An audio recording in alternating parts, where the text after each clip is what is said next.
আমরা 232টি থানায় আমরা সরঞ্জাম সরবরাহ করেছি, করে বলেছি এবার আপনারা কাজ করেন। কেন জানেন? এই দেশটাকে আমরা ভালোবাসি, এই দেশের মানুষকে আমরা ভালোবাসি। তাই 15.5 বছর আমাদের উপর প্রচন্ড তাণ্ডব চালানো হয়েছে। প্রিয় দেশবাসী, দুঃখে থাকি সুখে থাকি, আপনাদেরকে ফেলে আমরা কোথাও যাইনি। আমরা আমাদের প্রিয় দেশে ছিলাম, আমরা সিজনাল না। আল্লাহ এখানে পয়দা করেছেন, এই দেশটাকে আপন মনে করতে চায়, ফুলের বাগান হিসাবে সাজাতে চায়। এই দেশে 4টি ধর্মের মানুষ যুগ যুগ ধরে আমরা বসবাস করে আসছি। আমরা বিশ্বাস করি প্রত্যেকটি মানুষ আল্লাহর সৃষ্টি শ্রেষ্ঠ মাখলুক।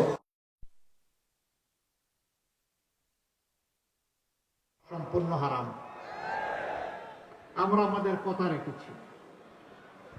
স্বাধীনতার 54 বছরে অনেকেই এখানে বড় হয়েছেন, কেউ বলতে পারবেন না কোন একজন অন্য ধর্মের মানুষের জীবন সম্পদ ইজ্জতের উপর আমরা হাত দিয়েছি, কেউ বলতে পারবেন না। কোরআন আমাদেরকে শিক্ষা দিয়েছে, নবী করিম সাল্লাল্লাহু আলাইহি ওয়াসাল্লাম আমাদেরকে শিক্ষা দিয়েছেন। সাবধান, আমাদের ওই ভাই বোনদের জীবন সম্পদ ইজ্জত নিয়ে যারা অতীতে বিভিন্ন ধরনের অপকর্ম করেছেন, তাদেরকে বলি যে এই যুগ শেষ। নতুন বাংলাদেশে আর তা চলতে দেওয়া হবে না ইনশাআল্লাহ।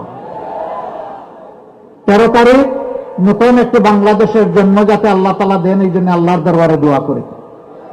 অতীতের যে বস্তা পচা রাজনীতি, খুন গুম হত্যা ধর্ষণ লুণ্ঠনের সংস্কৃতি চালু করেছিল, 12 তারিখ দোয়া করে তার জন্য কবর রচনা হয়।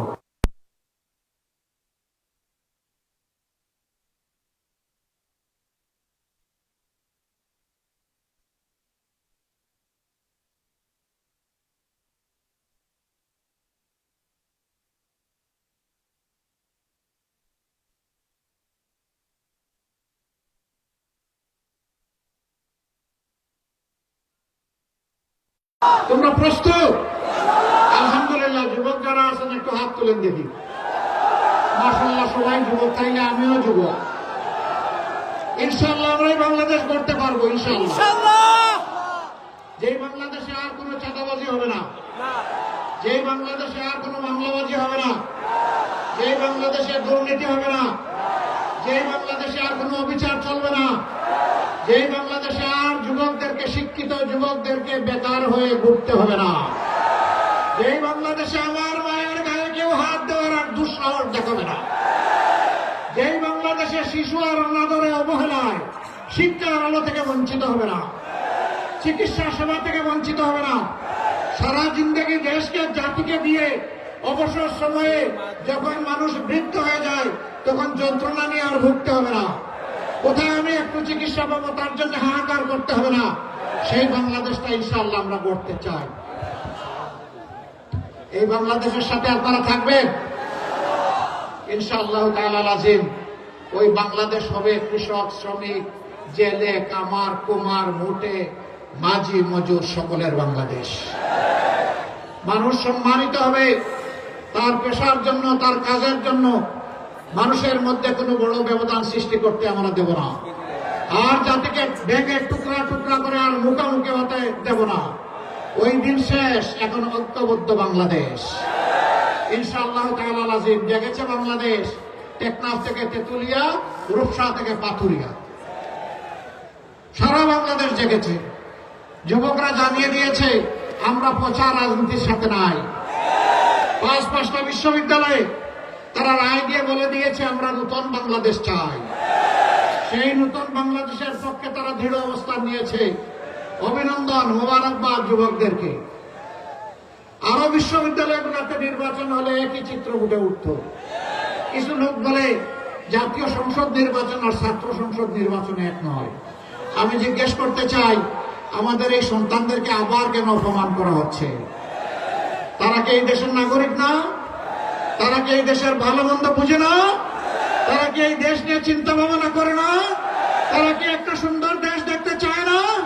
তো যারা এই কথা বলেন কার্যত তারা যুব সমাজকে অপমান করেন। ইনশাল্লাহ সেই অপমানের প্রতিশোধ এই যুব সমাজ নেবে। কিভাবে? মারামারি করে নেবে না, বুদ্ধিভিত্তিক ভাবে আগামী 12 তারিখ নেবে ইনশাল্লাহ। মায়ের জাতি জেগেছে, মায়েরা তারা একটুখানি নিরাপত্তা চায়, ইজ্জতের নিরাপত্তা। মা তার নিজের নিরাপত্তা চান, তার মেয়ের নিরাপত্তা চান, তার নাতির নিরাপত্তা চান। সেই নিরাপত্তা এখন বাংলাদেশে নেই। এ বাংলাদেশ আমার বাংলাদেশ হতে পারে না।